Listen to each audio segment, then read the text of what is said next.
Everyone, welcome back. So today's episode begins with Sachin waking up in the middle of night after a terrifying dream about his father Paresh. He feels restless and senses that something terrible has happened, but he has no idea that his fear is about to become a reality.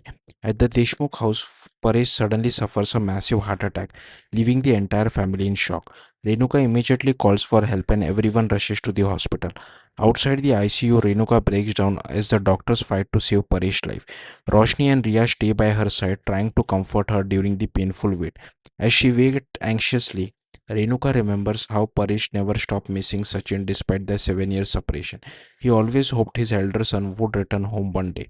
Through tears, she regrets that Sachin never called his father during all these years. Soon, the doctor comes out with an update. He says Paresh is repeatedly calling Sachin's name while drifting in and out of consciousness and advises the family to contact him immediately before his condition worsens. Meanwhile, Tejas is still asleep and remains completely unaware of the emergency. Even after reaching the hospital later, his indifferent attitude disappoints everyone. The next morning, Saili calls Savitri to ask about Paresh's health.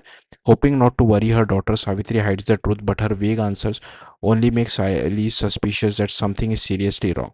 At the hospital, the doctor asks about Paresh's medical insurance. Renuka suddenly remembers that years ago, Sachin had insisted that both his parents buy medical policies for emergencies exactly like this. Relieved, she asks Roshni to rush home and bring the insurance paper. But Roshni worries that contacting Sachin again may reopen the painful wounds that have divided the family for years. Elsewhere, Sachin remains completely unaware of the crisis. After speaking to Saili, he believes everything is fine and starts feeling at peace. Just then, little Pankodi innocently asks him about his grandparents, bringing back emotional memory of the parents and the family he left behind. Later, Sachin meets Gundeya and returns the money he had borrowed earlier. He thanks him for trusting him and proudly shares his dream of starting his own business. Impressed by Sachin's honesty and determination, Gundeya blesses him and wishes him success. The episode ends on a heartbreaking note. While Sachin walks away full of hope for his future, his father lies critically ill in the ICU, repeatedly calling out his son's name. Completely unaware that the person he longs to see has no idea about the life and death battle unfolding at the hospital. Thank you for watching. Bye.